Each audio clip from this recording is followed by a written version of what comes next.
So one of my favorite stories is a true story.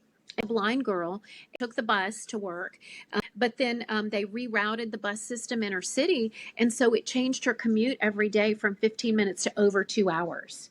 And so she was like, I don't know what I'm going to do, but she started having just a desire to be driven to and from work every day in a car. She put her imagination to work.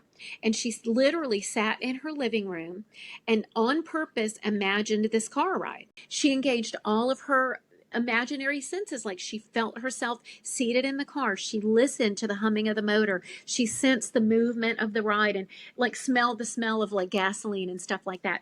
And she imagined that her driver was a man, and she imagined herself touching his sleeve as she got out saying, "Thank you very much, sir." And then in her imagination, the guy said, "Well, the pleasure is all mine." So just like a couple of hours after she did this the second time, a friend called her and told her about a story in the newspaper about this guy who was interested in helping the blind. So she called him and explained the whole situation. The next day, the man stopped at a bar on his way home and just felt compelled to tell this girl's story to a friend. A complete stranger overheard the conversation and volunteered to drive this girl home every day. And then the man who told the story said, "Well, if you'll take her home, I'll take her to work." She'd done it twice, Rebecca.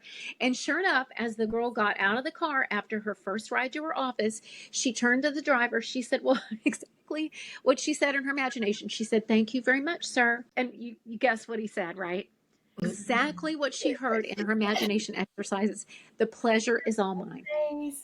Please like, share, comment, and subscribe. For more secrets on overcoming grief, visit facebook.com/honorandclarity.